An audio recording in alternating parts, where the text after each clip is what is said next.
서울대병원이 어제 고 백남기 농민의 사망 진단서를 기존 병사에서 외인사로 변경을 했습니다. 사망 진단서가 나온 지 9개월 만의 일이죠. 서울대병원 측은 병사인지 외인사인지 의학적인 논란은 여전히 있지만 대한의사협회의 사망 진단서 작성 지침에 따르는 게 적절하다. 이런 최종 판단을 내렸다. 이런 입장입니다. 관련해서 노조에선 이번 기회에 의료 적폐를 청산해야 된다 주장을 하고 있는데요. 이게 무슨 얘기인지 서울대병원 노조의 박경득 전 위원장 만나보겠습니다. 박 전 위원장님 안녕하세요. 네, 안녕하세요. 서울대병원이 진단서의 사인을 정정했다. 이게 굉장히 이례적인 일이라고요? 이렇게 사회적으로 이슈가 된 일을 다시 수개월이 걸쳐서 정정을 하게 된 사례는 이례적인 일이 맞죠. 그렇죠. 그 이례적인 일이 꼭 필요하다라고 줄기차게 주장을 해오신 분이 박경득 위원장이잖아요. 네, 맞습니다. 예, 그런 분이 보시기에 이번 사인 변경의 의미랄까요? 어떻게 해석하십니까? 진단서를 이렇게 정정하는 것은 사실 한국 사회에서 개인 전문가라 하더라도 사회적으로 문제가 되고 원칙에 어긋나는 그런 학문적 판단을 했을 때 사회가 집단이 나서서 그걸 정정할 수 있다는 매우 중요한 그런 사례를 남기는 일이 됐죠. 향후에도 큰 영향을 미칠 것 같습니다. 그 백선아 교수, 담당자였던 백선아 교수는 이 부분에 대해서 굉장히 완강했거든요. 근데 마지막에 이분이 그러면은 입장을 바꾼 건가요? 사인 변경해도 좋다고? 백선아 교수는 입장을 바꾸지 않은 것으로 알고 있고요. 그래서 여태까지 사실 이 문제가 풀리지 않았던 이유가 있습니다.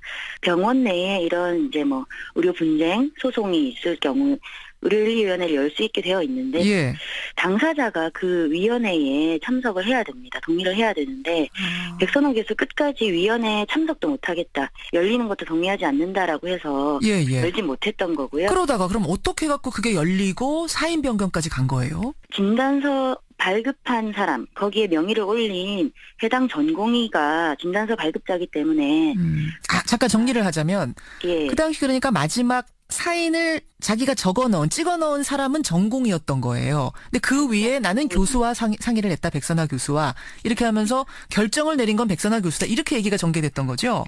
예, 실제로 도제식 문화가 있기 때문에 담당 교수의 의견을 거스르기가 힘든 상황이고 담당 교수의 의견이 더 큰 영향을 미치기 때문에 사실 발급자는 전공의, 서류상에는 전공입니다. 그렇죠. 그 사망진단서 발급자는 전공의와 병원장이 되어 있는데 의료윤리위원회의 권고를 발급자인 전공의, 신경외과 전공의에게 권고를 했고 수정 권고를 전공의가 권고를 수용해서 이게 외인사로 수정되는 과정이 있었던 거죠. 사실은 그 전공의가 그동안에 전혀 세상의 모습을 드러내지 않았거든요. 그러니까 언론의 모습을 드러내고 입장 내고 이런 게 없었는데 일종의 어떻게 용기를 내고 윤리위에도 참석하고 사인 변경도 받아들이고 이렇게 한 거네요. 네, 맞습니다. 병원은 계속 출근은 했습니까? 네, 업무는 진행한 것으로 알고 있습니다. 굉장히 힘들었겠네요, 진짜. 힘들었죠. 사실 그 전공의가 의무기록상에 사망진단서를 부원장 그리고 백선아 교수하고 상의해서 작성했다라는 그 한 줄을 남길 때에는 정말 필사적으로 자기가 할 수 있는 최선의 방법으로 그 진단서에 대한 진실을 알리고자 하는 그런 행위를 한 것으로 저희는 보고 있거든요. 진단서에 이제 그게 하나 사실 남아 있었어요. 이건 내가 지금 병사라고 쓰지만 이건 내가 쓴 게 아니라 교수와 상의한 거다라는 흔적을 남겨놨었죠. 예, 진단서 말고 의무기록지. 그렇죠. 전공의가 용기를 낼 수 있는 그런 과정이라는 것이 어떤 개인이 그런 결심을 하는 것뿐만 아니라 사회적인 그리고 병원 내에서도 민주적으로 이걸 수정할 수 있는 밑받침이 됐기 때문이라고 생각을 하고요. 그런 영향을 무시할 수 없다고 봅니다. 그래요. 병사냐 외인사냐 그 한참을 끌어온 논란. 핵심은 사실은 백남기 농민이 병원에 실려오던 그 순간의 상황일 거예요. 그 순간. 맞습니다. 그 당시 혹시 기억나세요? 그 당시 아십니까? 예, 아주 선명하게 기억이 나죠. 정말 엄청난 일이었고 당시에 응급실에 실려왔을 때 사실 그런 경우가 흔치 않은데 마침 백남기 환자의 상태에 딱 맞는 그 세부 전공을 전공한 교수님이 그날 당직이었어요. 그런데 그 전공을 하신 교수님이 소생이 어렵다. 이미 사망과 가까운 상황이다. 그리고 수술이나 이런 걸 진행하기 힘들다. 가족들에게 마음의 정리를 하시라. 라고 다 얘기를 한 상태에서 이미 수술까지 갈 수 있는 상황이 아니다. 마음의 준비하십시오까지 내린 상태에서. 네, 그렇죠. 응급실에서. 예. 그런데 갑자기 신경외과 과장인 백선아 교수, 그 교수가 이제 등산복 차림으로 와서 예. 수술합시다라고 얘기를 하게 되죠. 수술합시다. 그리고 수술이 진행되고 300여일 동안 연명 의료가 행해지게 됩니다. 근데 그렇게 갖고 수술을 했는데 이분이 사망을 했으면 모르는데 어쨌든 죽을 뻔한 사람을 살려낸 거 아니겠습니까? 그래서 수술을 해서 살려냈다는 그 자체를 가지고 뭐라고 할 수는 없을 것 같은데 어떤 뭔가 그 뒷 배경 같은 걸 좀 의심하는 게 있어서 그러시는 걸까요? 백선아 교수가 그날 응급실에 오게 된 과정이 예. 해와 경찰서에서 당시 병원장이었던 오병희 병원장에게 연락을 하게 되고 그 밤에 오병희 병원장이 백선아 교수한테 연락을 해서 예. 이 환자 백남기 환자를 맞게 하는 그 과정이 있었습니다. 일반적인 환자라면 경찰서에서 그렇게 연락이 가지도 않고 병원장이 세부 전공 맞지 않는 교수를 담당 의사로 지정하는 일도 없습니다. 그럼 그 말씀은 이대로 목숨을 잃으면 사망하면 사회적으로 문제가 커질 테니까 어떻게든지 목숨을 붙여놔야 된다. 생명은 건져내야 된다. 이런 어떤 위로부터의 오더, 명령 같은 게 떨어졌을 가능성이 있다라는 걸 의심하시는 거예요? 예, 그 가능성을 의심할 수밖에 없죠. 그 당시에 가족들한테 이분 이대로 그냥 세상을 떠나도록 하는데 동의하십니까? 아니면 수술해서 어떻게든 목숨을 건지는 쪽으로 가시겠습니까? 라고 물어봤다면 가족들은 전자를 선택했을 거다 이런 말씀이세요? 그날 이제 사고로 응급실에 오셨고 경황이 없었고 교수가 바뀌면서 다른 교수가 수술이 가능하다. 희망을 준 거죠. 수술할 수 있다. 수술하겠습니다. 예. 라고 했을 때 그 유가족들이 그런 판단을 하기에는 저는 어려웠을 거라고 생각합니다. 다만 그 이후에 수술 이후에 중환자실에서 그 수백여 일을 있는 동안 가족들이 연명의료를 더 이상 원치 않는다. 고인의 평소의 뜻에 따라 그렇게 얘기를 했음에도 불구하고 이렇게 오랫동안 연명의료를 끌어온 것은 이건 저는 문제라고 생각을 하고요. 첫 알겠습니다. 번째는 예. 이 부분에 대해서 나중에 백선아 교수가 가족들을 보호하지 않고 언론에 가족들이 포기했기 때문에 더 살 수 있는 환자가 돌아가셨다. 예. 이렇게 하는 부분은 정말 윤리적으로 더 큰 문제가 있는 것입니다. 알겠습니다.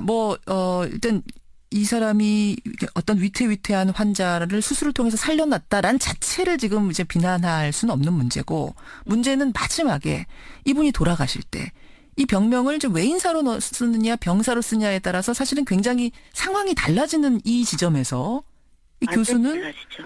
외인사가 아닌 병사를 택했다는 점, 이 부분이 중요한 건데, 이제 그 당시 교수는 이분이 신장투석을 계속한다면 더 살 수도 있는 분이었는데 그걸 중단해서 사망했기 때문에 그로 인한 합병증으로 사망했기 때문에 이건 병사지 물대포에 의한 직접적인 외인사는 아니다라고 이야기를 했습니다. 이건 어떻게 보세요? 이건 정말 궤변입니다.